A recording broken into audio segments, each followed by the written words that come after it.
Geçip barayan kıyızları gözüm düşüp birine tutar, birine tüydük. Halkaydımın içine olsa biz sindik. Sayıra bakşı, sen durma. Seni dinlemek için üçtü bugün ovan. Sen sesine sandırayacaklar. Üçtü beri komşu kolumlar. Kalanın düğünü bir kavun idim. Etini idim de paçağını koydum. Şırıçı kıyızlara yarımdır öttüm. Elimde yağlık yelpesene meni. Kalanın düğününe bir kavun idim. İdim de paçağını yığılayım dedim.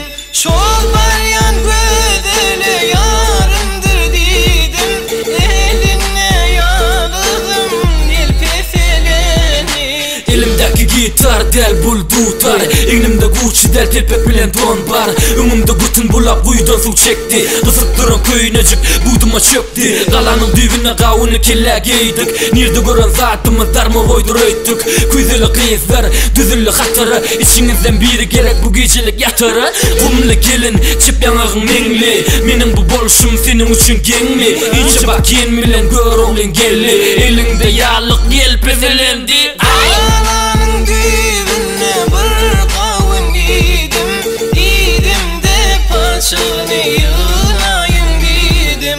Şol baryan gödele yarımdır dedim. Eline yağladım yelpeseleni. Esselamu aleyküm.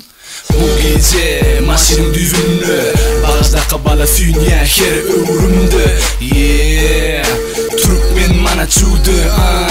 Dünya belli halkaydımız. Gıcık tutar bu bizim baylığımız. Kellen kıyımlı sen sazı. Respekt ver Türkmen vazı. Halk sazı, halk sesi. Türkmenleri tutarın iyisi. Dinlesen sazı özünü çekici. Yor yar par ya kar yedinci. Kalanın düğününe bir kavun idim. İdim de paçağını yığılayım dedim. Şol baryan gödele yarımdır dedim. Eline yağladım yelpeseleni.